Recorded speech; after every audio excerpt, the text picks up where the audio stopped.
What's up, Pocket Dudes? Welcome to Pokemon Go to the Movies, the Pokemon movie review podcast from us here at GigaBoots. I'm your host, Dan Video Games, and with me is Bob. I choose you. Dr. Aggro.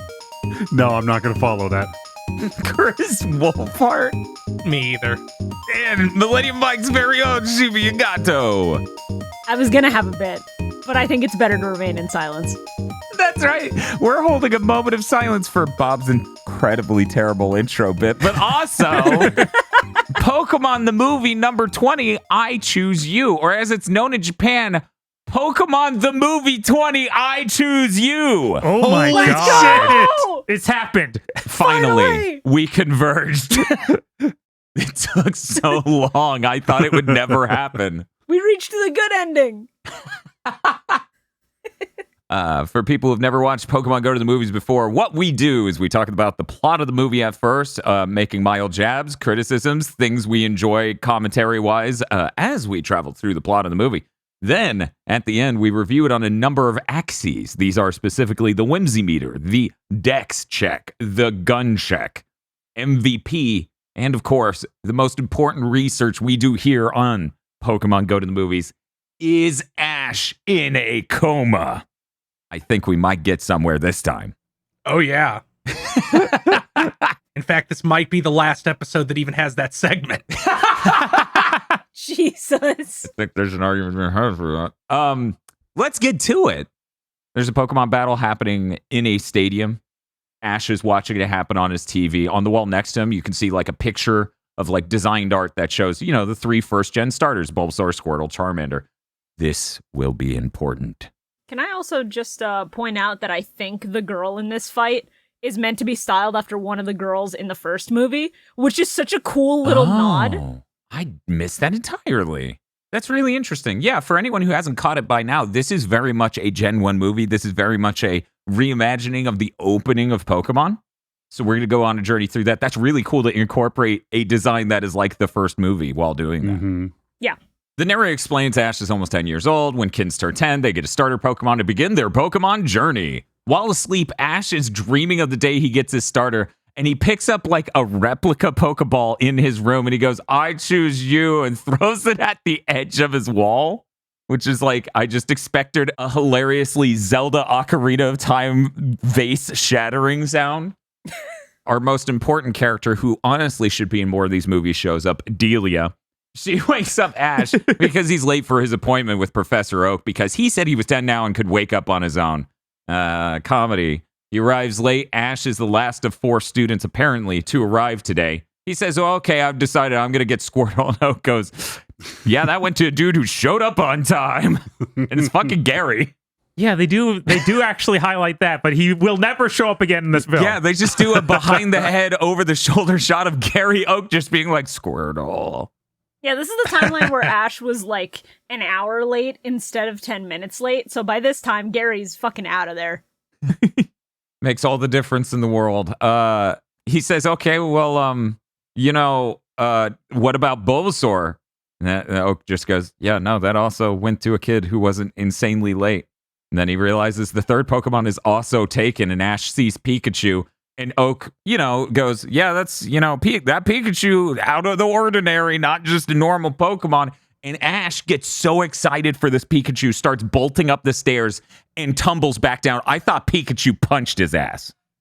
Yeah, that is fair. It's a good thing that Oak had a 4th Pokemon, or Ash would have to like be part of the lower social caste that didn't get a Pokemon that they never really talk about. You don't think they have to get held back a year?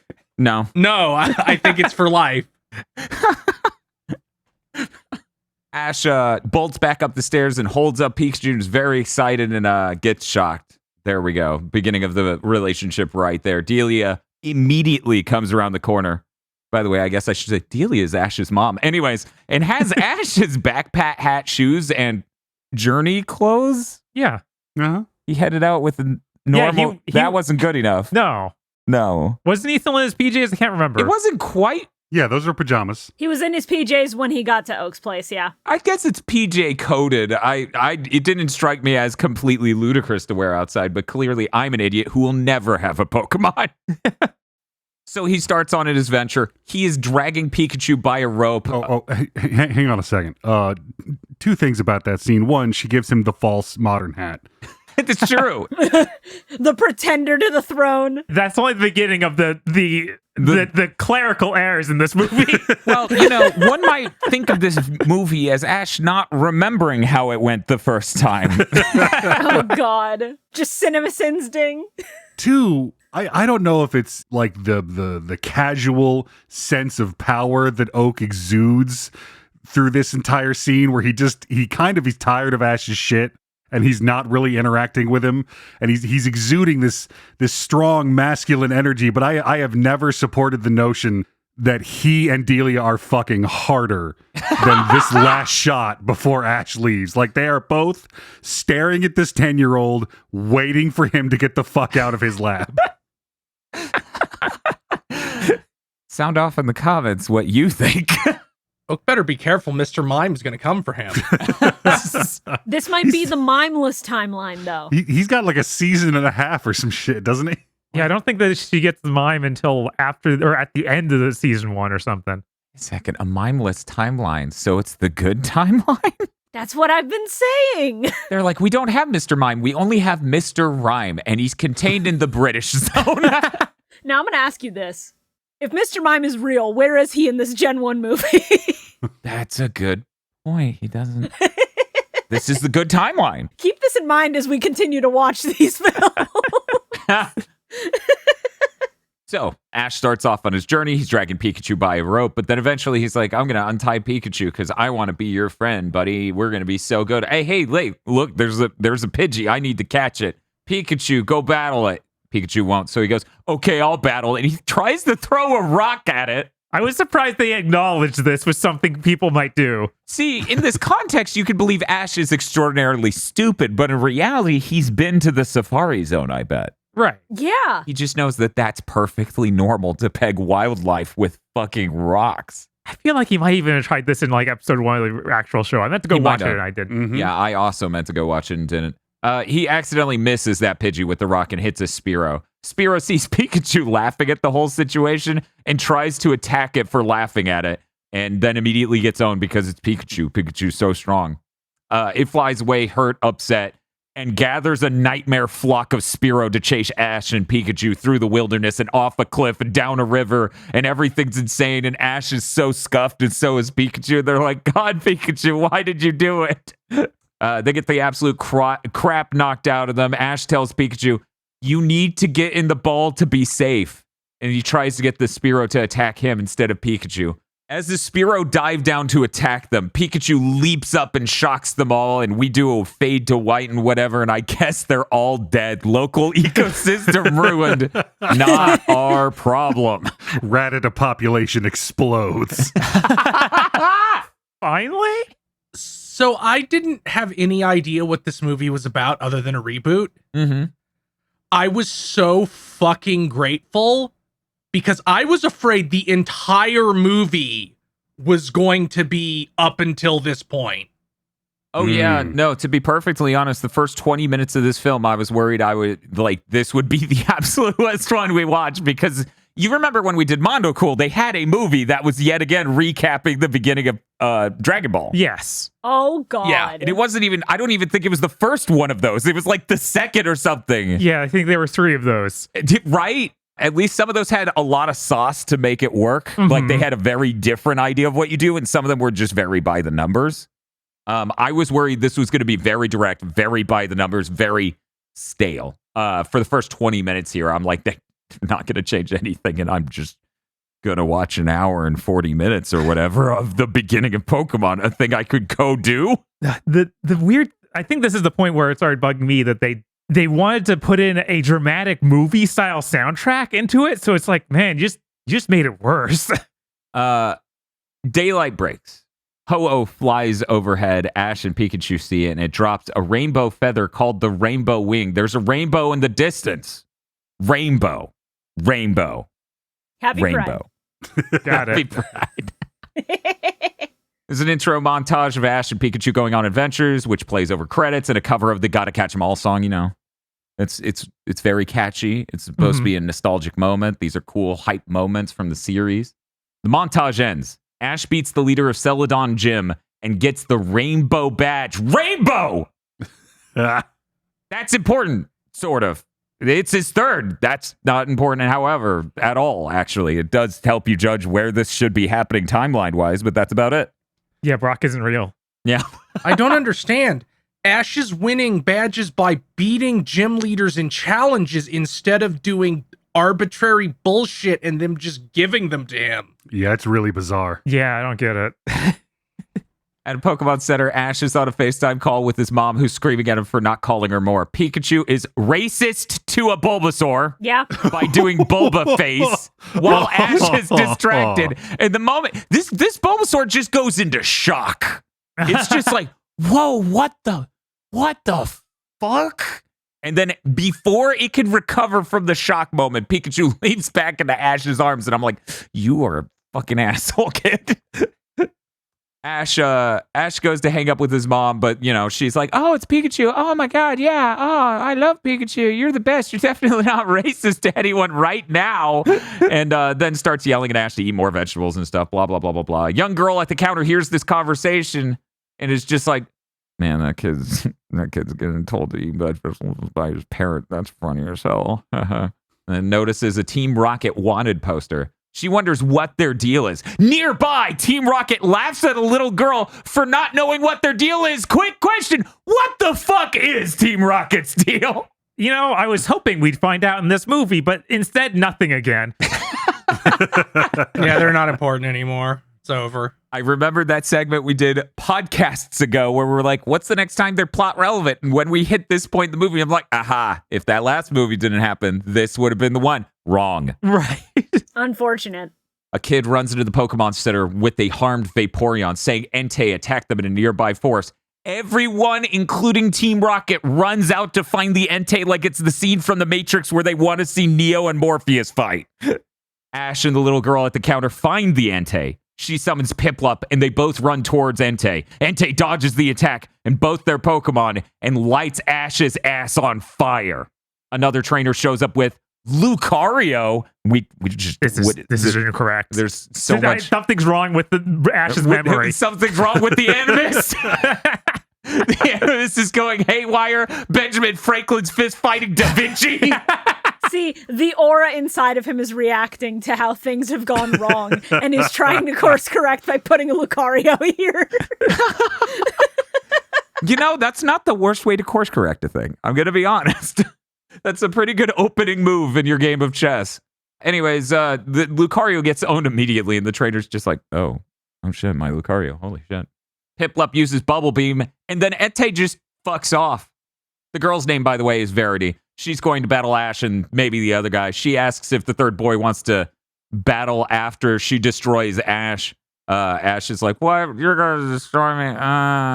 Anyways, he makes sure his Lucario is fine first and denies both of their requests for a battle. He says his name is Sorrel from Veilstone City, and he leaves saying that it's going to rain. You should find shelter soon. I don't understand it. Why isn't this kid voiced by Derek Stephen Prince? That I just don't seems know! That seems like the correct case. It really is the perfect voice actor for this kid. Ash and Verity battle. Ash doesn't use a single super effective move despite using a Pikachu against a Piplup. Mm-hmm.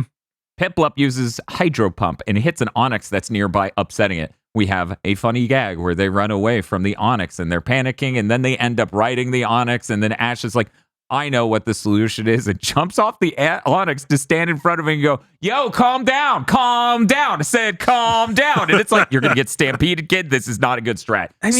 Actually, like you just say, he jumps off top. He jumps like 50 feet. Of course, in order to just jump like, I don't off care. of a rampaging Pokemon and end up meaningfully ahead of it, Yeah. you're jumping at like 180 miles an hour. Yeah, he's built different. And He's got the fucking aura. He lands and Verity's just like, oh, that That isn't going well. It has Piplup use Whirlpool to appear in front of the Onyx to, block the path or whatever. So that way maybe it'll listen to Ash. It gets really pissed though and just slams into the ground, creating a giant hole. Verity falls off and whatnot. And they're on the ground just looking in the hole. Verity thinks Ash is impressive if dumb. And it starts to rain. Sorrel, confirmed for Psychic. There is simply no other way to predict rain. They start running, trying to find shelter, but they come across a sad Charmander sitting in the rain. Charmander sees a trainer walking through the forest next to it and runs up to it excitedly. The trainer then kicks the Charmander, saying it's pitiful and weak and not worth his time. He apparently told that Charmander to stay there, and Verity freaks out, saying that if a trainer tells a Pokemon to wait for it, it will literally wait forever. He says, friendship is weak sauce, and his name is Cross. He's going to become the greatest trainer ever. Yeah, and I'm going to drop kick him before he ever gets to that point. Like, my name is Cross. Yeah, I'll fucking bet it is, you douchebag. Right? I've met this child, and I've known him for 2 minutes, and I want to just end him. I hope you get hit by a Cybertruck. Genuinely? That's too good for him. This kid is what all 12-year-olds look like when you're 10. Charmander tries to follow Cross as he walks off, but it's too weak and falls over in the rain. Its tail flame is really weak too. It's so sad.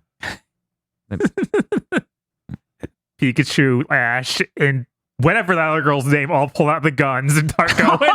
Oh, no! They arrive at a cave carrying the Charmander. Sorrel is inside and sees the Charmander, kind of freaks out because it's clearly not well, and he tries to heal it with medicines and whatnot.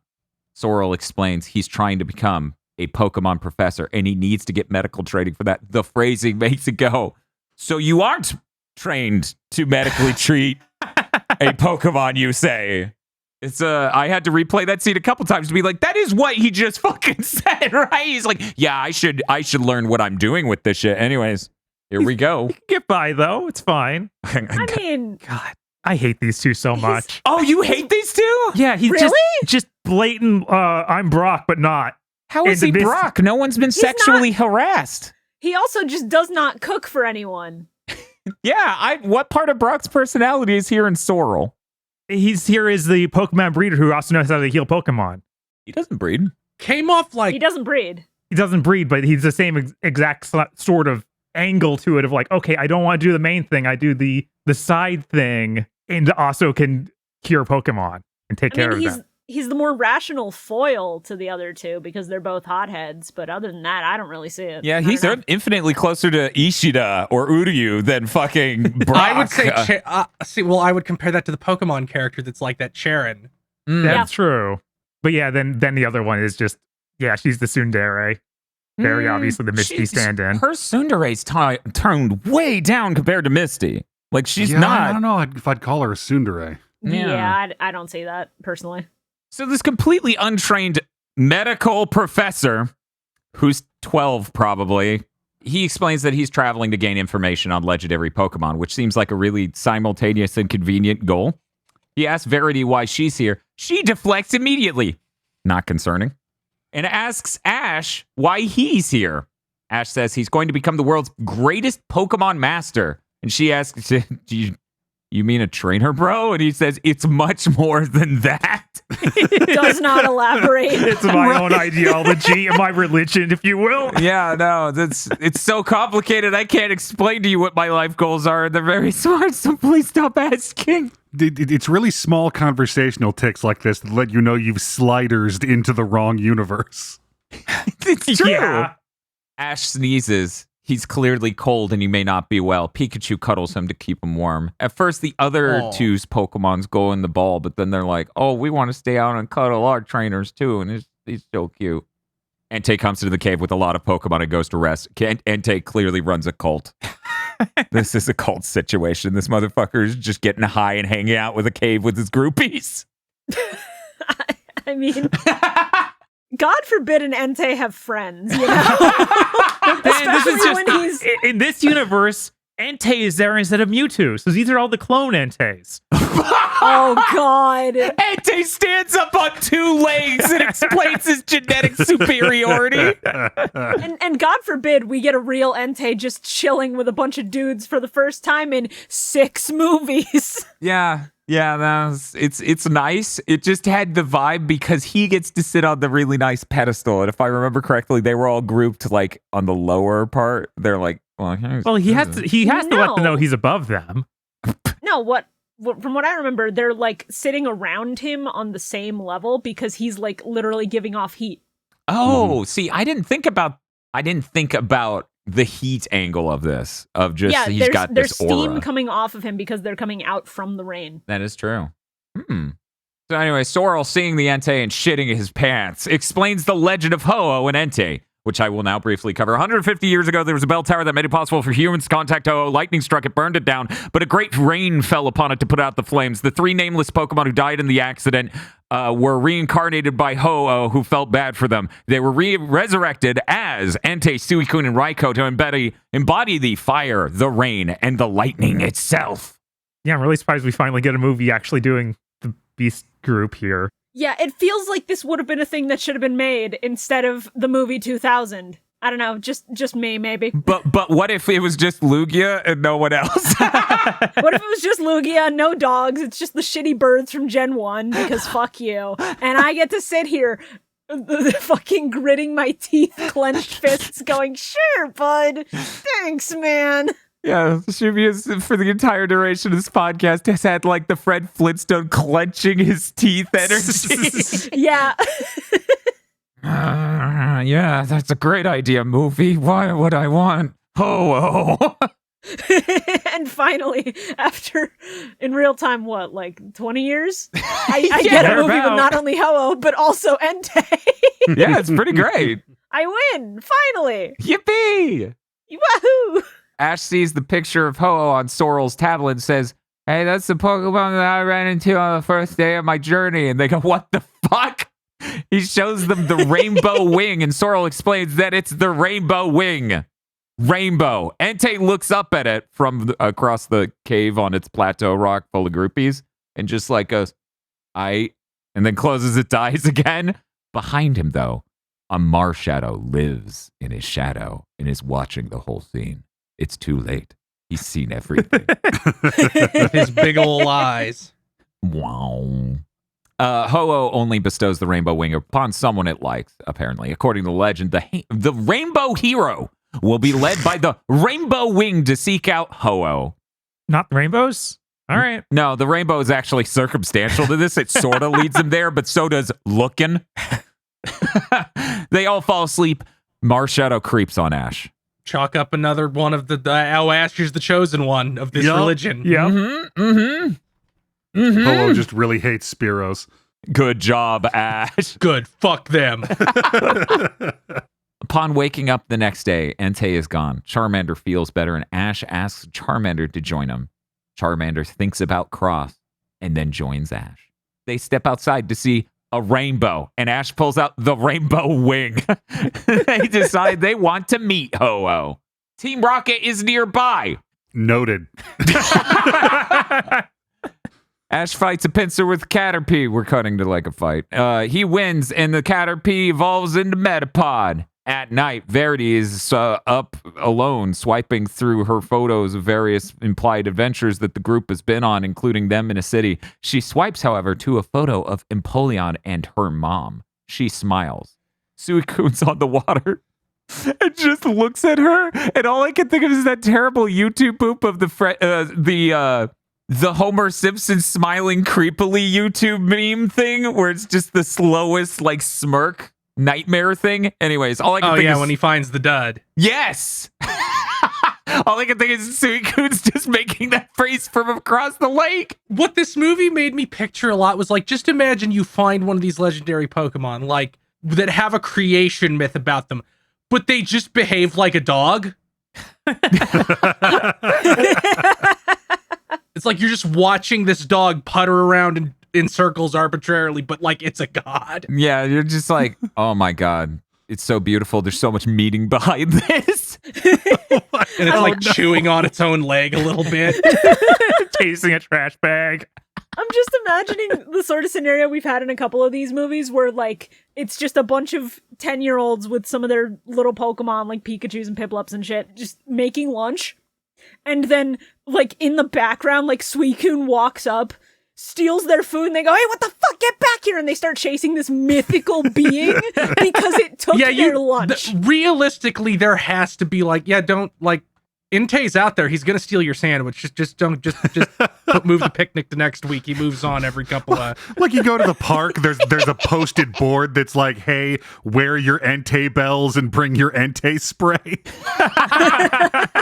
Please do not feed the legendary Pokemon. They have to maintain the ability to find food on their own. And then one of the legendaries is the example of this gone wrong, and they're just fat as hell. Oh my god. I'm just picturing the sign that's like, please keep your food secured in a tall area. It won't make a difference, but it'll make it harder for them, and you might stand a chance. Yeah. Entes have had enough of living in the wild. They want to be domesticated. Mom, that legendary's back again. Mom, are you putting out dog food again? It's bad if you just put food out for whatever shows up. Oh, there's a weird looking dog outside. It's Raikou. Yeah, it's just Raikou digging through the trash. The next day, Verity tells them about Suicune and the look they exchanged over the lake. She explains that nothing she does is good enough for her mother. Where's Suicune?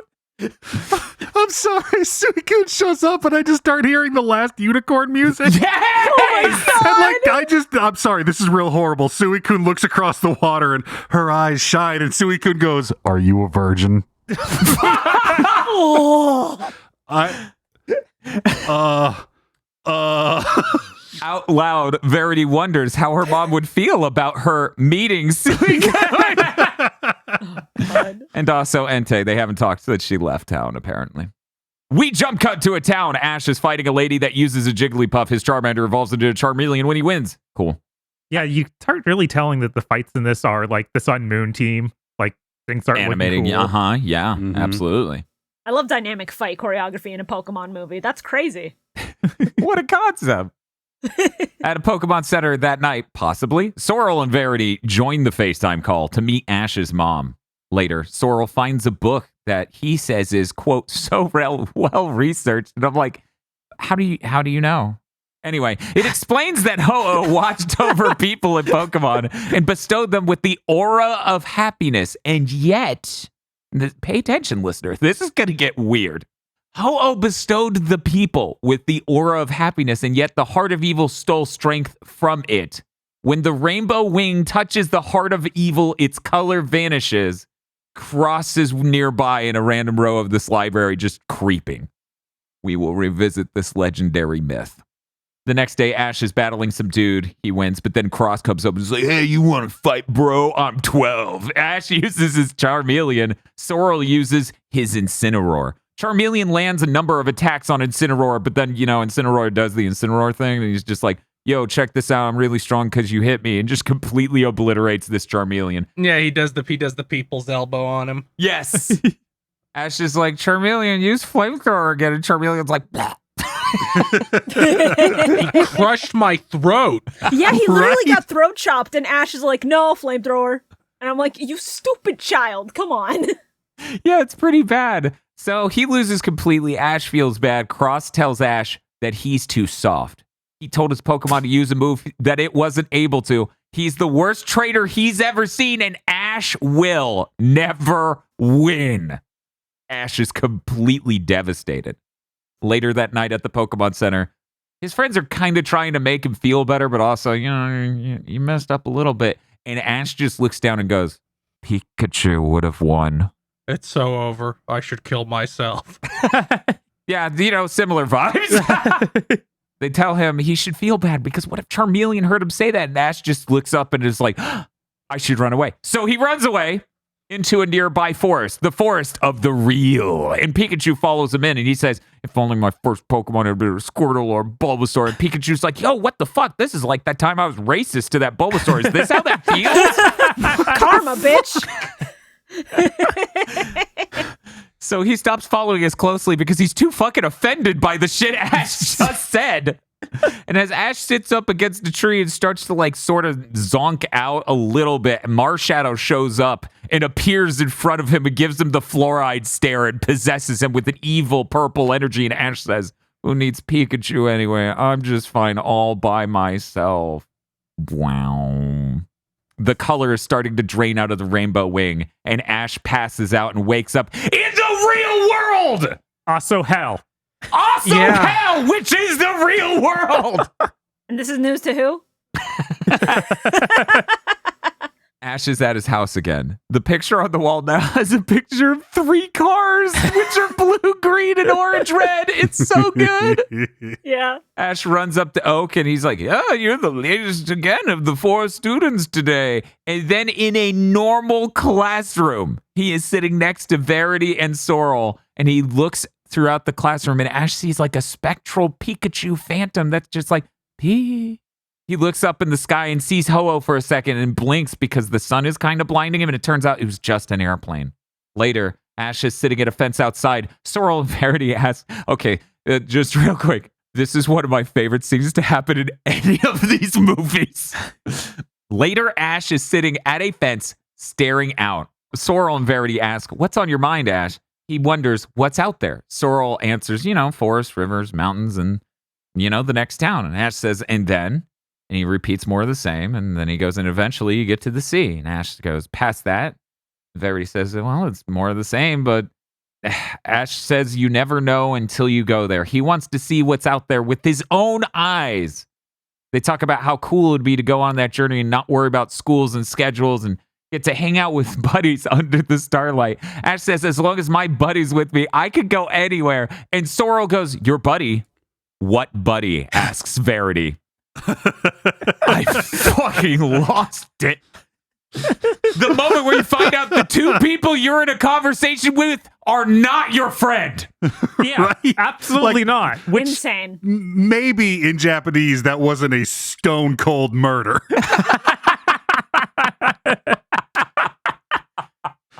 In their defense, though, this is probably like the 3rd time this week they've had the small soldiers where is Gorgon conversation with Ash on this fucking roof. Yeah. Now, imagine for a moment, you're like 12. You're in, what would this be, like 4th, 5th grade? You go to hang out with your friend at lunch, and he's just like, yeah, if I'm hanging out with my buddy, I can do anything. And then your best friends go, what buddy? What buddy? To your face. And they just look around like they're looking for him. God. And then the 13 Sentinels Aegis Rim splash logo pops out. It turns out you've lost the friend war to a yellow rat. So, Ash, in response to this bold fucking question that should have knocked him on his ass, just goes, you even have to ask? My buddy's with me all the time. He's always... And then he sees a spectral Pikachu on his shoulder, and he starts to cry. Verity goes, Ash, you're crying. And he goes, yes, so? And they go, pull yourself together. Sorrel asks, what's the matter? Ash wipes his tears away. And when he looks at them, they're no longer there. He is alone on the rooftop. I love that fucking scene. Anyways, the spectral Pikachu catches his attention and starts running. Ash runs after it. There's a warped tunnel. They start running through together, and now they're in the middle of the city running dead down the streets. He keeps running down the road thinking, yeah, we used to run like this all the time, but who are you? You were my very best friend, but... And then as he has that thought, the entire city turns into Minecraft cubes and starts falling into the abyss. He falls towards Pikachu, and as he grabs Pikachu, a blast of yellow color resaturates his world. He falls towards an ice garden, and he wakes up right as he was going to hit the ground, but now he's next to the tree again. He fell back into the coma. I've seen this part. This is the only thing I've seen this whole movie. Like, just separate it out. Yeah. I had no idea this was part of the movie. I thought it was just some weird thing they made and uploaded. Yeah, that's fair. Yeah, that makes sense. It's weird inserted here. It's hard to imagine a movie that is around this. Yeah. No, I thought if this wasn't a movie, that movie would be kind of incredible. Instead, it's this movie. This movie's kind of incredible for a couple scenes. Yes. Pikachu is there just staring at Ash. Ash is just overjoyed, grabs Pikachu. The rainbow wing regains its color. Sorrel and Verity okay, so you need to understand those two first shots are like kind of close up. We cut to a wide. Sorrel and Verity, full height, standing and looking down. That actually made me go, whoa, that's creepy. Okay, anyway, they're just standing there now. This is absolutely the coma. Anyways, Marshadow slinks off. I think this really does a lot to enforce the way Ash acts later, because he learns from a very early point in his adventure, if he ever thinks negatively at all, he goes to hell. Christ. His brain is programmed by Ned Flanders. No, this is just what having bipolar disorder is like.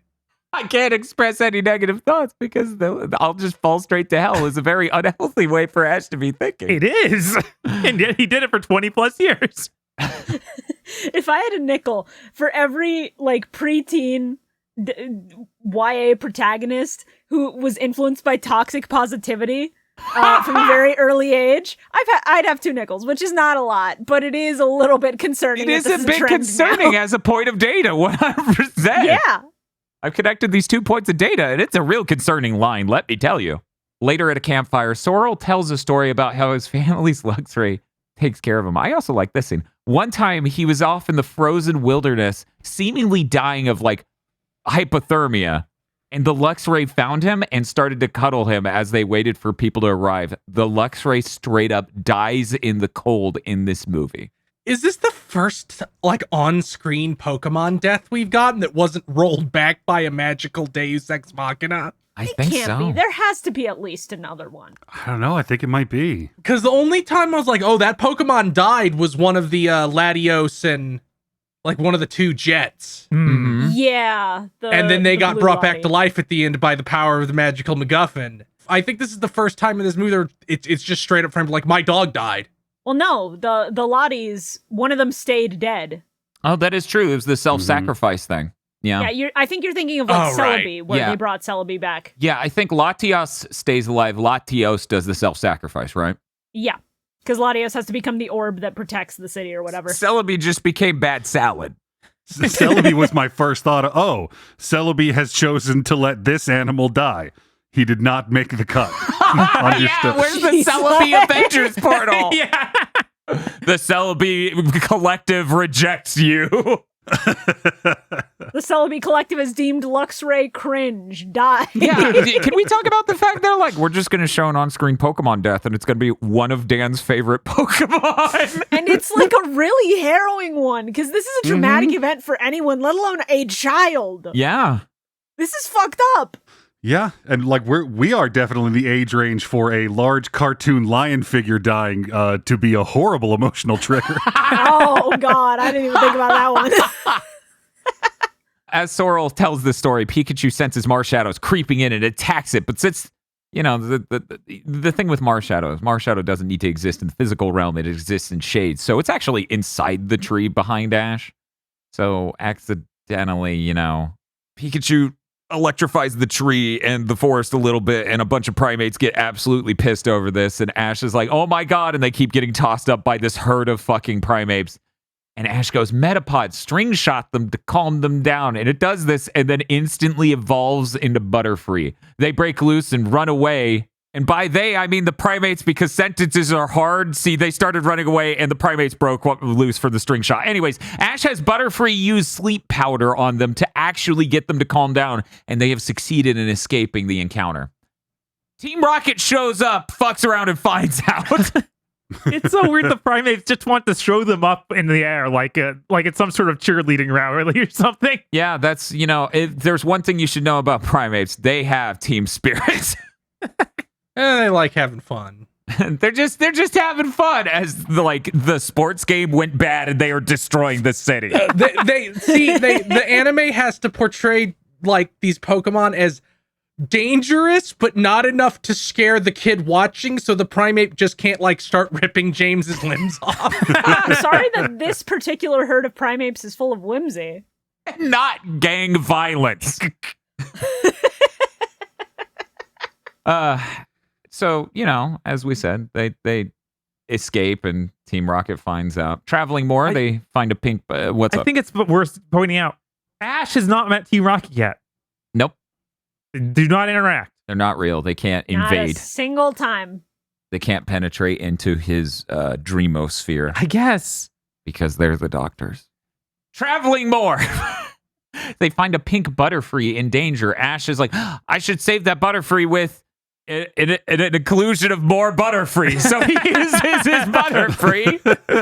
And it works. Ash's Butterfree protects the pink Butterfree from the Fearow. Verity's like, that one's pink. It's a girl. And Sorrel goes, yup. Just so we all know, Butterfree is not gay. And it was weird when they all looked at the camera and said that. Happy Happy Pride. The Butterfrees play around and fly together, and then we fade to Ash. We fade to Ash! God, my mental image is his face is just the entire frame of the image. And it just fades to him smiling. Anyways, we fade to white. Ash sees the mountain they've been journeying for. He pulls out the rainbow wing, and it makes a rainbow path. Don't walk on it. It's just a rainbow, kid. To the mountain, and they go, yep, that was the mountain we already knew was the mountain, but thank you, Mr. Rainbow. And they keep running. Team Rocket is there and says words, and I don't even remember what they said because it doesn't matter. At dusk, there are swarms of Butterfree all over the clouds and in the mountain sky. Ash pulls out his Butterfree and is like, haha, you should have fun. It finds the pink one. They do a courtship dance. Verity explains to Ash that, your Butterfree kind of wants to join them, Ash. And if he does, he's going to leave you. He's going to go with the rest of the swarm on their migration. And Ash is like, but I don't want Butterfree to leave. And then he's sad, and Butterfree flies up, and then Ash just starts tearing up and says, Butterfree, go with your friend and take care of yourself. And he starts crying. And Sorrel later says, trainer raised Pokemon, but Pokemon have their own lives. Pretty sure this is thoroughly demonstrated to be false through various slave ship parallels and plot devices. I feel like a lot of times their life becomes hanging out with Professor Oak because Ash doesn't want to take care of him no more. Oh, damn. That's a busy farm. Yeah. Okay, maybe I'm remembering wrong. For some reason, in the original series, I thought the idea was they went off on the mating dance for the Butterfree, and the implication was they died soon after. I think the only real difference here is in the original anime, they look at the camera and they say Butterfree is gay. I think that's... I don't think they said anything like that in the original series. It's just kind of what happens to butterflies. So people have been making that post for decades. Okay. Yeah. Yeah, because butterflies do not have a long lifespan. I think it's like 2 or 3 weeks and then they're gone. We're running a professional Pokemon podcast and you fell for a creepypasta, Bob. How ridiculous. Anyways, look forward to the Ash and a coma segment. Right. Checking the Bulbapedia, the Butterfree and its mate did eventually show up in the 1200th and 21st episode of the Pokemon anime. Yeah. Shout out to anyone who waited 1200 episodes for that hype moment. That's 24 years. Is that Sun tracks. Moon? Because I feel like that's That when is they do a lot of Pokemon them. Journeys. Okay. Yeah, that feels like it would be a big moment during like Ash's farewell tour. Mhm. Yeah, I think that might. Yeah, I think that was explicitly when like they were starting to roll out the Ash is done, so we're gonna tie all his little plot threads before moving on. Raikou appears and disappears. That's it. Yeah, it was like, what? Raikou here. Hey, what's up? I'm Raikou. Bye. No, don't take the hot dog. Damn it, I wanted that. I'm hungry. Raikou returns the hot dog because it has cheese bits in it. One of these Pokemon, just like one of these movies, just need a moment where Raikou, or one of the legendary dogs, completely nonchalantly walks into frame, like takes somebody's sandwich and walks out of frame, and they're not in the rest of the movie. That is world building. Honestly, a legendary cameo that's just they're in the background, they fuck over somebody's lunch and then they leave would be legendary. Yeah, it's like the Deoxys moment or whatever from the rather dystopian tech bro Nightmare City when they're just diving down and picking people up, but it's only one of them and they're picking up a sandwich. And the guy in the background's just like, what the fuck? So they finally make it to the mountain. Team finds an old man who says he knows about the Rainbow Wing. He was in the book Sorrel saw earlier. The old man says, the Rainbow Wing is the reason why Ash has met all three of these legendary beasts. See, direct quote here, Ho-Oh wants to know if there's a young person out there suited to be the rainbow hero. That means you may have someone guiding you, a guide from the shadows. They all go, it's that fucking Marshadow thing, right? Get the club. They all start glaring at Ash's shadow going, this little fucker. This fucking asshole. He then continues, when a color of the rainbow fades, Marshadow seals it back up and makes it right. Okay, I hope everyone listening has paid attention to every bit of lore about Marshadow. It will come up on the test. It'll definitely make sense. Ash sees the summit and pulls out the rainbow wing. It shoots a rainbow to a jewel-like rock on the summit, which then lights up with all sorts of gem-like rocks around it. Old man explains, when a rainbow flower blooms upon rainbow rock, Ho-Oh shall appear. They all start running to the summit. Okay, now then. They are running across a flat top of a mountain to the other part of the mountain. Team Rocket, this is important, climbed up to where they were that they just ran away from. Okay, we cut to the next scene. Ash runs up to the rainbow rock. He tries to use the rainbow wing. Rainbow, rainbow, rainbow. And Incineroar leaps out and attacks him. Cross says he's going to take that rainbow wing because Ho-Oh wants to meet the strongest, which is him. And Sora yells, that is not how it works. Cross says some shitty things. And then Marshadow appears. And it's like, oh, Marshadow's going to punish this kid for being an ornery little shit. That's what's going to happen. The old man explains, Marshadow just likes to watch. So Ash and Cross battle. Charmeleon and Incineroar are pretty evenly matched, but then Charmeleon evolves into Charizard. Oh, it's so fucking cool. And my brain immediately goes, Charizard can fly. Drop that bitch off the mountain. Seismic toss him from 30,000 feet. Right. Cross, right? Not the Incineroar? Yes. Okay. Good. Well, there's no reason to stop, right? Exactly. Why not both? ¿Por qué no los dos? Sí. Exactamente. So I just imagine the person at the base of the mountain just when an Incineroar hits the ground at terminal velocity. Oh my God, Incineroar, are you okay? I'm going to be so strong when I attack next. Incineroar just gets up and goes, that bitch doesn't know I used bide. Oh, shit. Oh, man. They do a big flamethrower beam battle between the two, and of course Charizard wins. Charizard's so hype. Ash is like, okay, we're done here, and rightly assessed, and starts walking towards Rainbow Rock. But Cross yells at Ash that he met Ho-Oh too, so why does it have to be Ash? If Ho-Oh doesn't consider me the strongest, then I'll crush Ho-Oh. And Ash goes, it's not all about strength. Reminder, Ash will not clarify what it is all about. He's just going to be a Pokemon master that's about something other than strength as well as strength. That is important to him. Cross asks what he does it for, and Ash says to make friends. Cross, surprised by this answer and now thinking about how he's friendless, jumps Ash's ass, takes the wing, and starts running for the rock. He tries to use the rainbow wing, but it turns black, and a purple evil beam comes out of it. Marshadow appears and possesses Cross's Lycanroc, making it attack him, but Charizard protects Cross from the Lycanroc attack. It's like, aw, what a heartwarming moment. You should have dropped him off the mountain anyway. Man, Ho-Oh sucks if the amount of evil contained in a 12-year-old bully is enough to, override this power. Right, some dude's just gonna come from a fast food joint and end the world. Yeah, it's like, oh man, the Chosen One stubbed his toe, sank a continent. Yeah, it's even the slightest bit of evil. We saw what happened with Ash. He had negative thoughts for a second and it was over. Right, yeah. No, it's true. Oh, yeah, I forgot to mention before now because it truly wasn't relevant until just this moment. It really is the Chekhov's group of Pokemon that watch for no reason. There was just a herd of a large variety of Pokemon just watching all this. They were just sort of there, and they were like, hey, what's up? We like to watch. I mean, they live here. Everybody barged into their house to have this little feud, and they're just like, what the fuck, man? I was trying to sleep. Yeah, and then like they might need to all cry at the same time later. Anyways, Marshadow possesses them all. Commence the big dumb battle. The old man tells Ash he has to get the Rainbow Wing back from the Marshadow so he can stop pulling his power from it. Ash runs past the big battle, but possessed Lycanroc tries to attack him. Cross tackles the Lycanroc so it can't. Lycanroc keeps biting the shit out of Cross, who's like, hey, remember the first time we met and you bit me? Huh? Remember good times? Why don't you fucking remember? And then we cut to the other part. Marshadow and Pikachu battle. It's like crazy and like epic, and I don't like describing Pokemon battles.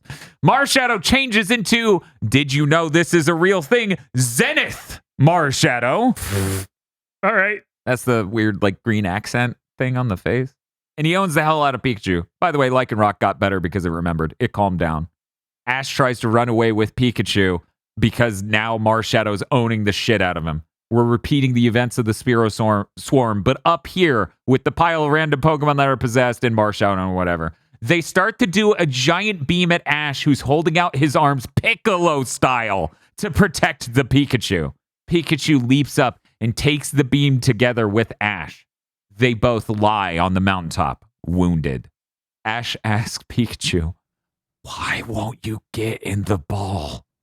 And Pikachu replies, it's because I always want to be with you. It's just not possible. Why not, you stupid bastard? Just the way Dan phrased that. Yeah. I just imagine like your dad's laying there dying. He's like, I told you to keep the car clean. I know that I had seen this clip before. I had completely forgotten they did this. Yeah. I also feel like I had seen it at some point too and been like, oh, that's weird. I don't like that very much. And then just deleted it from my memory until I saw it this time. Yeah, same. It's overridden by the fucking AMV hell out of Ash. Death is a bitch. A stupid bitch. I had seen this one in isolation, and it was one where people had seen this movie in theaters. So someone filmed this in a theater. Yeah. And the reactions from the crowd were just, hey, what the fuck? And you could hear that throughout the theater. And it was really funny because you could tell these were people who grew up on Pokemon saying this shit. Right? Yeah, no, Very that's funny. It's not okay. It is not okay. So Ash, upon hearing Pikachu speak English, for anyone listening who still doesn't get it, Ash goes, Pikachu, it is cut off by the beams being fired at them. Ash quickly shoves Pikachu into its ball by booping it on the snoot with the button and cradles the Pokeball. A giant explosion happens. Basically the entire size of the summit, viewed from a wide across, from it on another mountaintop, basically. Ash's hat lands on the Pokeball that Pikachu is inside of. Pikachu comes out of the ball and sees Ash turning into sparkles a la like fucking Thanos snap. And he's disappearing. Pikachu runs up and realizes he's not there anymore and cries and blows up all the random Pokemon with its energy. This is going to be Pikachu's Super Saiyan moment. Yeah, we need the shot of Pikachu like one-shotting these Pokemon and cutting them in half like they're Cell Juniors. Yes. Oh, that would be so good. We should have had the flying Pidgey superimposed in front of fucking Pikachu. No, we just need Boo Saga Vegeta music to kick in. Get that zoom out. Pikachu screams loudly to the heavens as it does this massive attack. When the camera pans back down from the sky, it's desaturated. Ash is in the real world again on this mountaintop. Pikachu can sense Ash calling out to it. Ash can seemingly hear Pikachu calling to him. He steps towards the plateau, and the world explodes into bright yellow color, revealing a warm, colorful landscape. He keeps running through changing pastures, eventually ending up in a Kingdom Hearts 3 with the Sky Water World That how dare they steal that from this movie? I can't believe they turned that around and put it in the movie, and this movie put it in the game, and this movie invented it, and Kingdom Hearts 3 stole it. Because making video games is so easy, you could just do that shit within like 2 months, right? Yeah, of course. Great. Obviously. Ash leaps into the air and grabs Pikachu and reforms into the world of Pokemon around him. He is alive again. Or comatose again. Right? We'll get to that. The Rainbow Wing is healed. Ash uses it on Rainbow Rock. Ho-Oh appears. The old man says, the one who's guided by the Rainbow Wing, baby, Ho-Oh, had become the Rainbow Hero. Team Rocket is climbing up the mountains. Reminder, our team walked from the earlier spot. Team Rocket was already they climbed back down, climbed up. Why did they do that? Okay, I can't. The Rainbow Wing no longer seems important when Ash is just reformed from nothing. No, the hype thing is getting to be Ho-Oh. Okay, all right. Just so we're clear, you're really getting distracted by this he died twice in this movie thing. So what, in the first movie he turned into a rock and tears fixed him? Yeah. Excuse me? This isn't that much more far-fetched. I'm just saying that is the big moment for that movie. That is impressive and cool. But the Rainbow Wing is not. Bob, no, this is important. Ho-Oh flies overhead. Shibuya, can you believe this? He doesn't realize how important fucking Ho-Oh is. I don't understand how anybody couldn't realize. I bet it's these fucking movies and their 6 state-run propaganda. Anyways, Ho-Oh flies overhead, heals all the Pokemon and the people on the plateau. Everyone's excited. Ash asks Ho-Oh, would you like to battle? They battle until dusk. Later, the team arrives at a Pokemon Center where Nurse Joy is like, oh, Pikachu, you were battling again. Who were you battling this time? And Ash goes, Ho-Oh. And she's like, what? And then everyone goes their separate ways. That's the end of the movie. Ending credits show Ash's friends he met all throughout the anime while it plays the song, I Choose You. It's a weirdly sweet but somber song. It segues eventually into a piano cover of the main anime theme. And that's the end of the film, baby. It feels weird to show Brock and Misty here when you're like, nah, they're not in the movie. This was the other timeline. Right. I chose this one. Content warning, Tracy sketched it over the credits. It's true. You can't If you're entering the credits, beware, he is there. Hopefully I remember to put that in the description for this video. I'd hate to upset anyone with anti-Tracy sketch and sensibilities, or as I like to call them, sensibilities. Anyway, that's it for the movie. Hey, did you know you can get access to these Pokemon Go to the Movies episodes early and support this endeavor by heading over to patreon.com/gbpodcast, where we do many, many other podcasts. You get access to so many things, including a real feature film called Isolation 119, made by a dude on the internet where I went, this is really good. Can I have this? This is yours? Could it be mine? And he said, yeah, sure, whatever. Delightful movie, and you can support our podcast adventures. Thank you very much. So, let's get to it. Our first segment, the Whimsy Meter. How whimsical is this film on a scale of 1 to 10? I'll start us off. I'm going to say it's a 10, frankly, even though there's like some dark tones. It is absolutely the world with my, video game friends is the realist world, and a normal world is desaturated and terrible without them. I'm the legendary hero. Bad feelings are bad. It is whimsy to the max. Bob. I'm a little torn because it has those elements of like, nah, this is all fake and saccharine and evil, actually. None of it's quite right. I'm going to give it a 5, though, because it's still trying. Like, it's still got the whimsy in there. It's just you can see under the crust easily. Bob's like, this is like Snake Way. This shit ain't real. You can't trick me. Dr. Aggro? I think Bob's right about there being some troubling undertones in the interpretation, but I feel like as long as they stay under the crust, we're having a good time. I'm going to give this a 9. Stay under the crust. Jesus. Chris Wolfhard. Yeah, I'm going to also give this a 5. I can't give it any higher for a movie where Ash goes to hell multiple times in the movie. He gets better. He gets better. That's why it gets a 5. Also, dead Luxray. Yeah, I don't know how we're glossing over that. Like, the Neverending Story had the dead horse. It didn't have 5 of those. I I feel like it would be remembered a little differently. Each horse would be hit harder than the last ride. Does he start with all 5 horses? No, Or I think he does he just get a keeps new one going through them. immediately after? It's somewhere around his 4th horse. He's like, this is on me now. I need to stop using horses. This is what's going to happen to all of them. Shibuya Gato, how do you feel about the Luxray dying? I mean, the Whimsy meter. Luxray dying hit me. It hurt. I can't give this higher than a 6 in good conscience because there is whimsy, there is joy to be found here, but there is also Pokemon abandonment and Pokemon trauma, Pokemon death, real human death, and equating the world I live in with hell. So, 6. I like that the way you listed that as like the Showtime or Cinemax like person who has the deep, gritty voice. This feature film features content advisory recommended. Yeah, no, it's got all that. Let's check the tags of the movie. Dismemberment.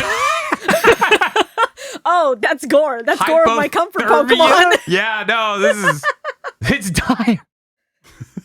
We get to move on to a much lighter segment now. Hey, Bob, we're doing the Dex check. How good was the Pokemon representation in this? Oh, shit. Right? I have to read it. L. It's so true. Okay, here we go. Maybe it's not that long, he said copingly. The Pokemon in this movie are Pikachu, Meowth, Wabufei. I'm 3 Pokemon into this fucking list, and I invented a way to say a name I've never. Wabufei. It's a French Pokemon. Well, yeah, Wow, he's a buffet. he's related to that Gundam Wing guy. Oh my god. Caterpie, Metapod, Butterfree, Charmander, Charmeleon, Charizard, Lucario, Piplup, Lapras, Lycanroc, Incineroar, Chansey, Tangela, Squirtle, Bulbasaur, Charmander, Blastoise, Gengar, Venusaur, Torterra, Licky. There was a Torterra? Yeah, I never saw the Torterra. That must have been in the Fuck? background of the battle. Yeah. Licky, Golurk, Empoleon, Bulbasaur, Squirtle, Wartortle, Ivysaur, Vulpix, Growlithe, Nidorina, Jigglypuff, Clefable, Vaporeon, Machop, Eevee, Flareon, Jolteon, Snorlax, Pidgeotto, Geodude, Oddish, Venonat, Ditto. Keeps going. Hitmonlee, Hitmonchan, Poliwag, Parasect, Psyduck, Poochyena, Mightyena, Oshawott, Pansage, Gothita, Gothorita, Gothitelle. Man, Bob, you didn't even notice, did you? No. That's good. I would hate for you to just be mad at a random point in the movie. Just be like, I bought the wrong version.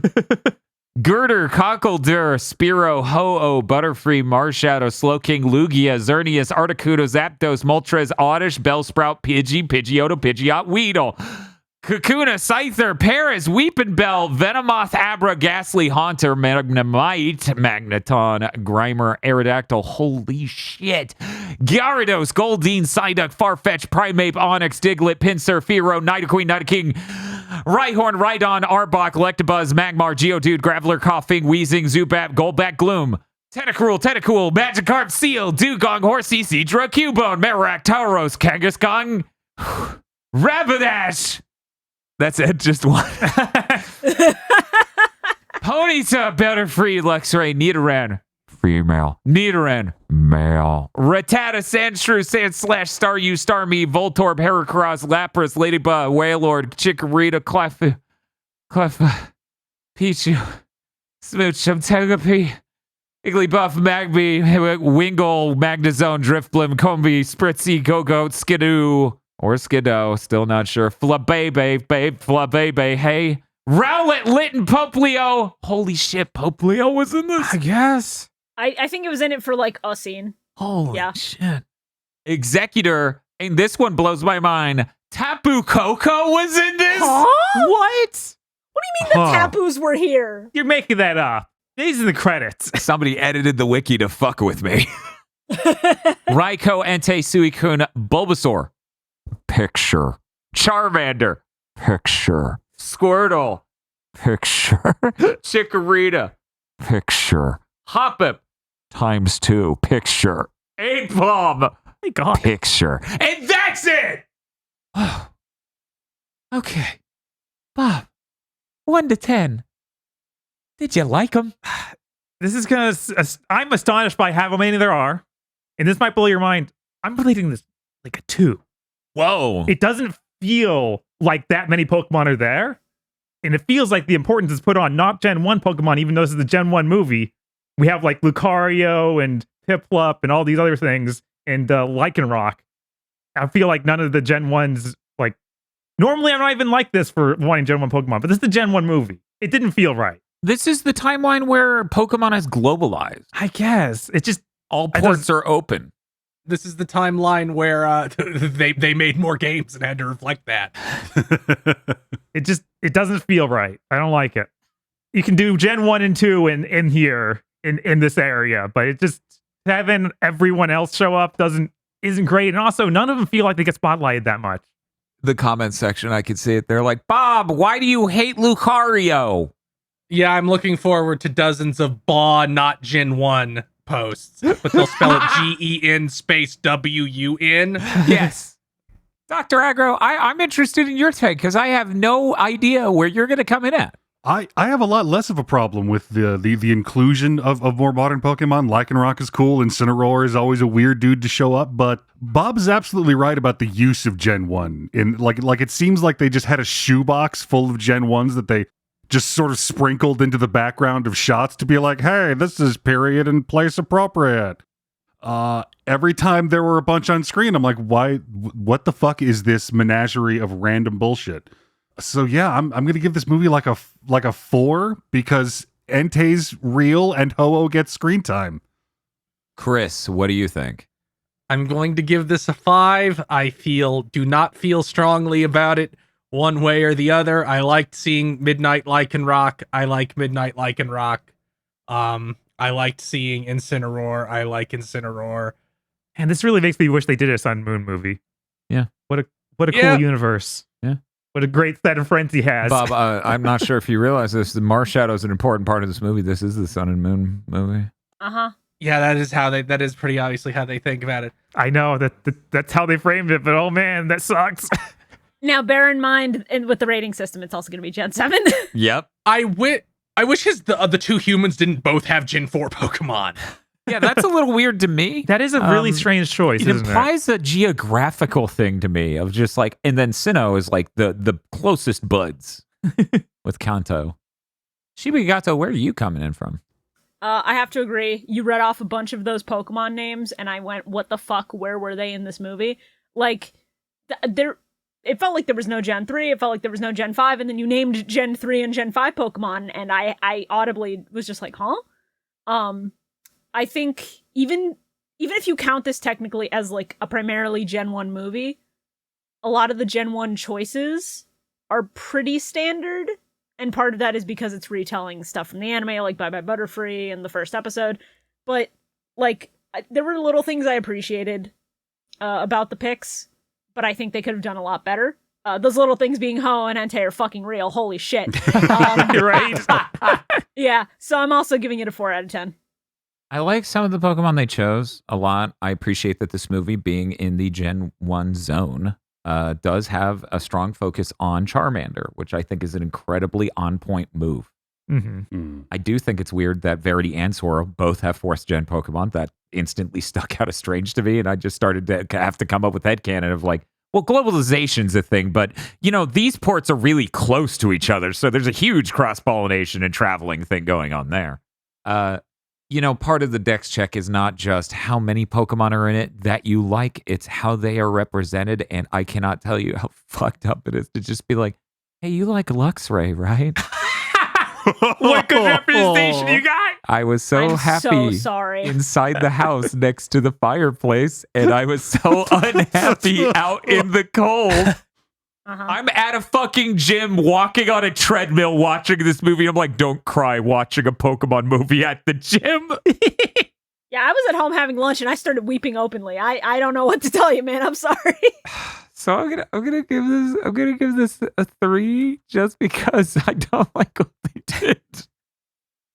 This might be the lowest we've had the rating for the the Dex check. check in a while. Yeah, it's true.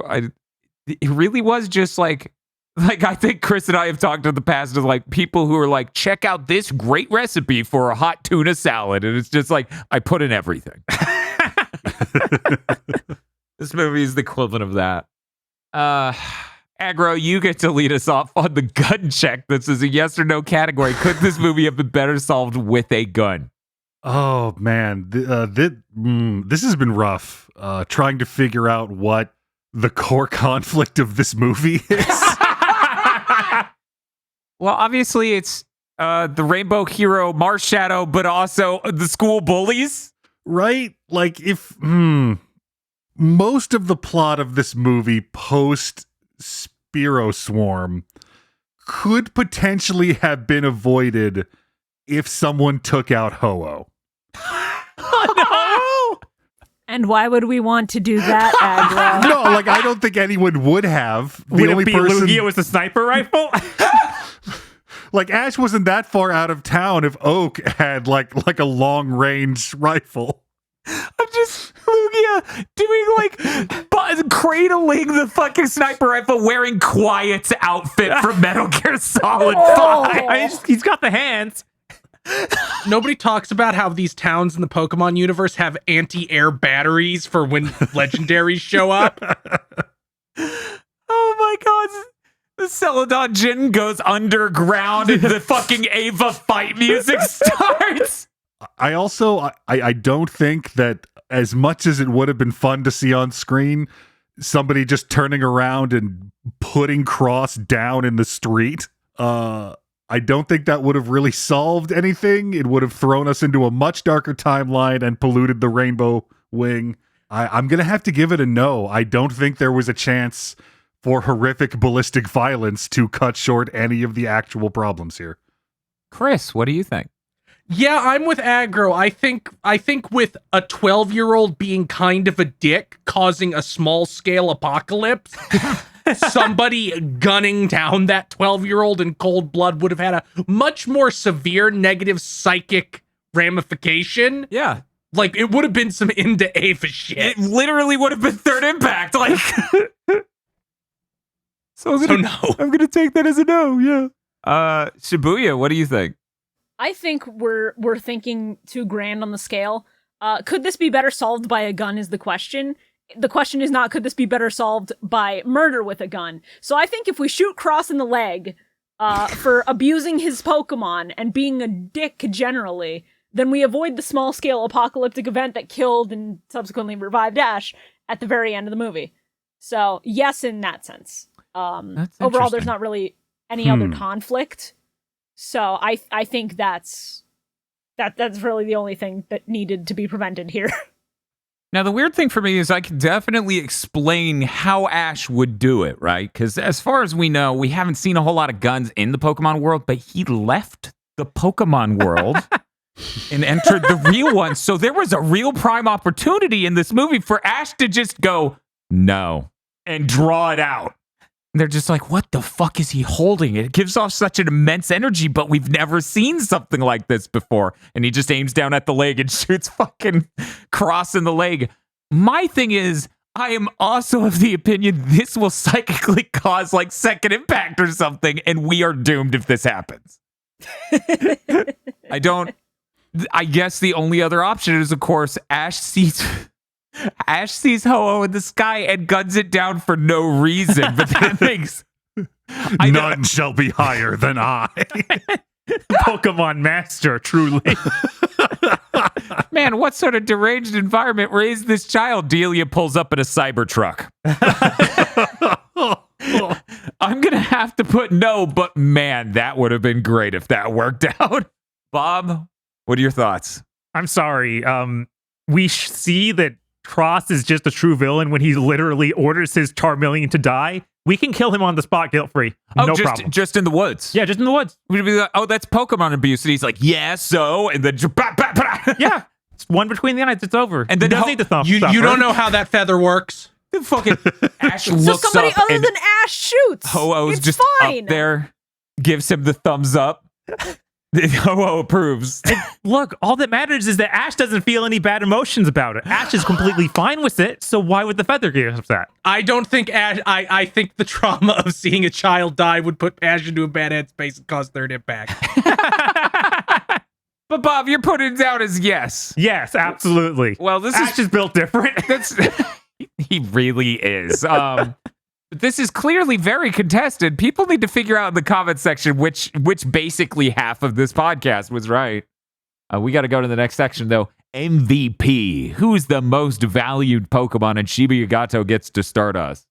Phenomenal. It's going to be Entei because he's real and I love him and he's so cool. And oh my God, that entire scene where they're trying to fight him in the forest and he just jumps behind them and you feel the impact he has because he's fucking huge. Yeah. It's awesome. Yeah, it's really good. I love Entei so much. I'm so happy I finally get a movie that like is catering to me on this one. It feels like he is twice as big as he was in the last movie he was in and wasn't real. He's kind of a big deal. Well, see, before when he may have been drawn, he may have been CG and on the GameCube. and before, that was a shiny Entei. That's a different one. This is the real Entei. Right. That fucker was fake. This one's taking protein shakes. It's doing the supplements. If only he lived in the real Pokemon world, though. Yeah. Instead of being banished to whatever this is. Whatever the hell this is. And that's Look, true. I'll live in the shitty, like, alternate dimension if it means I get a real Entei. This movie, in a lot of ways, did feel like the Shiba Yagato apology hour. And I'm grateful that they did this for me. My MVP is Luxray. I don't want to talk about it. Bob. My MVP is Metapod because he strings up the apes and Ash like carries him. It's great. Can you imagine the writer for this movie? He's like, Metapod is the key to all of this. It just wouldn't work without Metapod. They get to the top of the mountain and there's a conspicuously Metapod-shaped hole in the rock where you're supposed to put the feather because you can't do it unless you have a Metapod on your team. Oh my God. Chris was supposed to go first there and I skipped him on accident. Oh, well. Rip. Sorry, Chris. Okay. If you wanted Entei, I have a backup. They would be really fucked up, though, if somehow Shibuya went last and anyone else chose Entei. You're like, what the fuck? What's wrong with you? Hey, Aggro, it's your turn now. I'm going to go with Marshadow. Marshadow is the real MVP, rolling around in those shadows, marshy as they are, trying to forestall the horrible apocalypse that Ho-Oh is attempting to visit upon the world by corrupting these children into acts of petty animal cruelty and violence. Or it just likes to watch. It's unclear which of Yeah, he's either the cause of or solution to all of the horrible problems that come from this wing. Like he's a very Luciferian character. It really depends on the angle you're coming at this story from. There are many interpretations. Aggro walks up and like, hold up, champ. What if Pokemon was like dog fighting? And then like the 4-hour long essay begins. Chris, who is your MVP? I guess I'll go with Incineroar because he performed as he was booked. he followed the booking. Well, because I fucked up the turn order there, guess who gets to go again? It's Chris Wolfart with, is Ash in a coma? No, he's dead.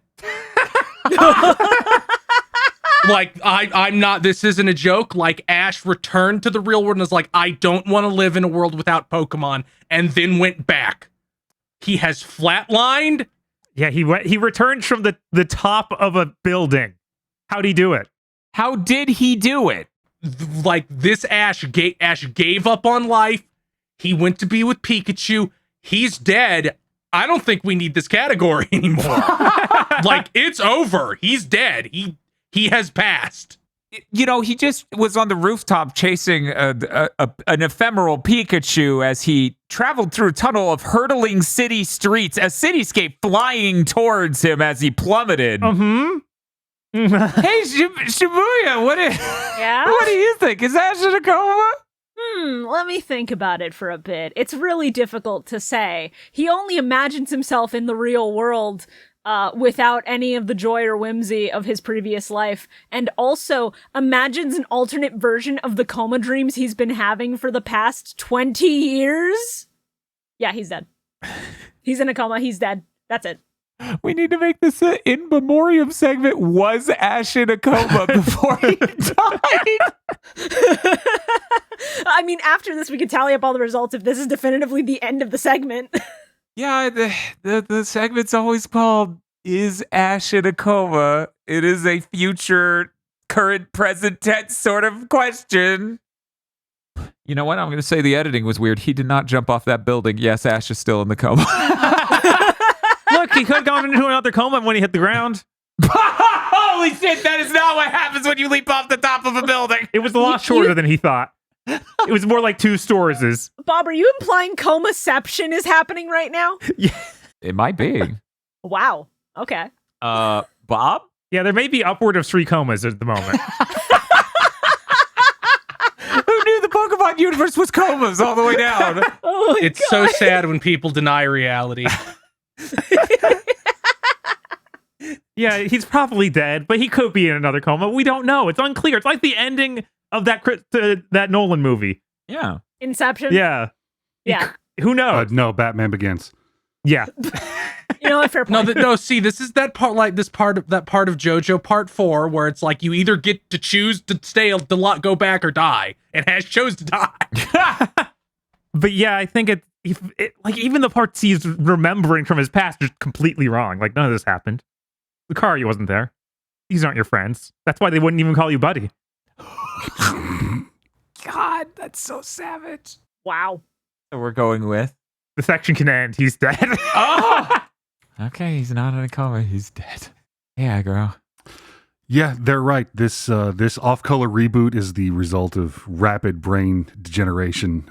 He is attempting to pull every part of his memory together into a more dense protective shell. Marshadow here acting as Psychopomp as his brain begins to slip away, tries to give him the chance to surface one last time and make peace with his actual family, or to, choose to let it go and accept death. But Ash rejects both of these possibilities and decides to stay in the coma.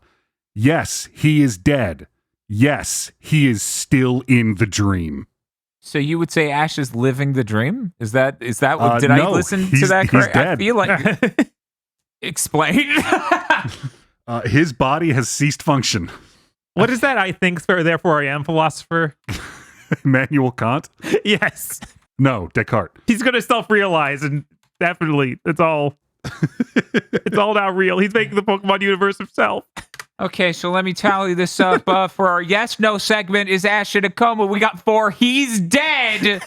In 1 yes. I'm sure the editing just made it look real bad, guys. This will be the end of this segment because we know. Our next segment, Arceus Ex Machina. How much did the movie have to just do a total ass pull to get things back to the status quo of the show? 1. Yo, none of this shit's right. What do you mean the status quo of the show? This motherfucker kid died in this movie, and none of these are the real people who are his friends. Yeah. So we're retiring 2 segments. So is what you're saying. Wouldn't that be a 10 then? Because it's like, you overshot and did nothing. No. If someone important dies in a James Bond, like imagine one of the fucking newer James Bond films, right? Okay. They just fucking shoot Q, and in the next movie, hey, it's still me. I'm Q. I'm the same actor. That is not an Arceus Ex Machina. That is ignoring the lore for that movie. Yeah, you're right. I'm giving it a 1. This is absurd. It's like, hey, how are we going to get back to the normal? We never were normal. There's like 5 normal minutes in this whole movie. Bob? It is a 1. You're totally right. I'm just weirded out because they made this during Sun Moon. Sun Moon's the one where they're like, oh, we should bring back stuff from Gen 1. Like Misty and Brock show up. James and Jesse and James both have major roles. It is so weird. They're like, let's do a reboot where we ignore all of it. Where we pretend it wasn't real. Well, if this journey watching all these movies has taught me anything, they needed something. They needed to do a thing at this point. They felt like they couldn't just keep doing what they were doing. They could have done literally anything else. But this is the thing they did choose, which was different from what they were doing. Which makes no sense with what they were doing in the anime. I mean, yeah, but the movies sometimes are like that. Sometimes. Well, here, Bob, let me help. They put in all that Gen 1 shit to nostalgia pander, so making a thing that is just, here's Gen 1 with some of the cool things from after Gen 1 that maybe will get the really hardcore boomers back in. This is boomer bait. It is like Boomer they put Bait. it out under a box with a stick and is like, here, look, it's Pikachu and Charizard, and here's Incineroar and Lucario. People like them. Maybe get interested in those. Yeah. I guess. Yeah, it's pretty on brand in that sense, yeah. I feel like they screwed it up as Boomer Bait even, but I get it. That's the idea. I don't know. Those people in the theater were like, what the fuck? Pikachu's talking. Those were probably the boomers. Yeah, I'm assuming they were not happy and we're not going to watch more Pokemon. It seemed like they shit their pants more than anything because I've seen that clip. Aggro, what do you think? Yeah, it's I mean, when you split the whole timeline, there's really no going back. It's got to be a 1. Chris Wolfhart? Yeah, it's a 1. Shibuya Gato. Yeah, it's a 1. Holy shit. It's over. It's over. Over. Let's go. So that brings us to the last axis on which we need to rank these movies. And this is maybe the most important one. I would argue that Dex Check and MVP are, but you know. Ostensibly, we're here to talk about the quality of the films too, which totally matters. You know, it's like that thing I said of, you think the quality of Sonic games will have an impact? Fuck you. It's too strong for that. Anyway, we're here to rate the movie. We get to rate the movie on a scale of 1 to 809 because this is a Gen 7 movie. Let's start it with Bob. Bob, what number are you giving this film? I really didn't like this much. I feel like I said earlier, it doesn't succeed in being Boomer Bait. Like, I didn't feel like catered to here is a fan since the originals. And I didn't like a lot of the events of the movie, and a lot of things were just weird. There were some really neat moments like the going to hell. But even with that, I feel like I have to give it like a 200. It's just not a pleasant watch. It kind of feels like it drags. Okay, Dr. Aggro. I really enjoyed this movie a lot more than that. There was cool stuff in it. A lot of it made very little sense if you weren't watching it through the lens of this is the brain of a 10-year-old slowly disintegrating into soup. But, you know, there was cool stuff that happened, even if it didn't make the most sense possible for an animated movie. I'm going to give it like an even 600. Chris Wolfhart.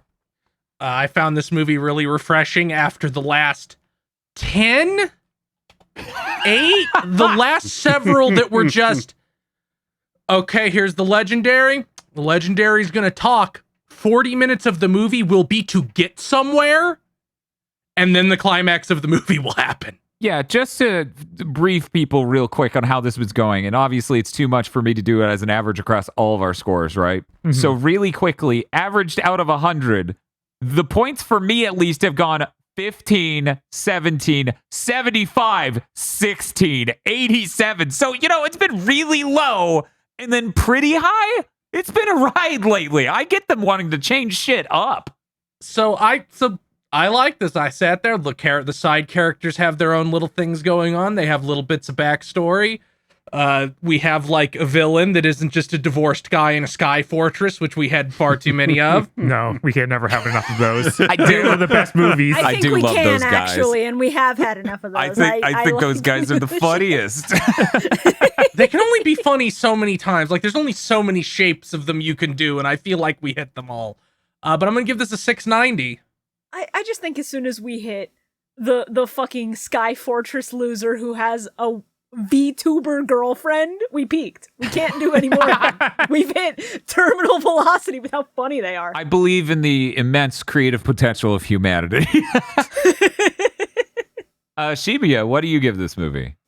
Like you were saying earlier, the quality in Pokemon movies varies so fucking wildly. And watching this one, it only just occurred to me how much I was settling for the mediocrity the past, I don't know how many fucking films have had, with the same stale-ass formula of the legendary talks. The legendary has to go on a fetch quest. Ooh boy, whimsy. Ooh boy, fetch quest. Let's walk around for a bit and waste our runtime. And be a boring, by-the-numbers excuse to get kids in a theater to pay money to us every year. So, watching this was refreshing. It was delightful. I enjoyed it a lot, and I don't know if that's just because I was like really young when the anime was airing And so I remember some of these moments, but I wasn't like actively keeping up with it. So like they did Bye Bye Butterfree and I was like, oh shit, it's sad. They did the first episode and I thought it was charming. I like the side cast. I wish death on Cross, but that's fine because I also wished death on Paul back in the day. So it's whatever. And I think what the movie's trying to do, which we didn't really touch on, is really nice because when they're going up the mountain, there is a guy who's voiced by he who I'm not going to mention, who's dressed up as Red and literally goes out of his way to talk about how at the end of the movie when Ash has fought Ho-Oh and gone off on his own road, that there are so many kids out there who could be the next chosen hero in reference to how Pokemon is an eternal franchise that brings joy and whimsy to everybody's lives. And I find that delightful. I don't know. Maybe I'm just a sucker. I think this might supplant the first movie as my third favorite Pokemon movie ever. And I'm giving it a 777 for that. Nice. I really enjoyed some aspects of this film, like a lot. For me personally, the Spearow thing, I'm like, okay, cool. The Butterfree thing is when I was like, I really don't need these exact moments taken whole cloth from the first season. Like, I wish it was a bit more fresh and interesting because I do like the cast. I like a lot of the lore. But to me, when it comes to experience the Butterfree thing again, and also the insane convoluted nature of the Marshadow plotline. Yeah. That's where it kind of suffers for me. But overall, I enjoyed this film. I thought it was interesting in the aspect of they were willing to kill Ash in a movie completely because he's dead now. We all just decided the lad is dead. It made for a fascinating watch, but I wish some parts were better and I wish there wasn't as much retreading. I'm going to give it a 420. Let's go. That brings our average score up to, or you know what? You don't get that. You get the total number of points. 2,687. That's a number. Seems pretty big to me. That's a huge number. Holy shit. Anyways, that's going to do it for this episode of Pokemon Go to the Movies. Thank you for listening. You don't have to Pokemon Go home, but you can't Pokemon stay here, so go to Pokemon Sleep. Is there Pokemon? What's the name of the thing that came with the Silver, Heart Gold, Soul Silver Pokemon? Oh, Pokewalker? Pokewalker. You can Pokewalk home, but you can't Poke. I don't know. And the podcast. The executive producers for this GigaBoots video are Esme, Ely Broyles, Spaceman Spiff, Red Blaze 27, Brendan O'Sullivan, A Reminder for Symphony of War, Cooper Tank, Very Best Plot, Iconic Bane, and Rado. Thank you very much to our executive producers. And also these guys.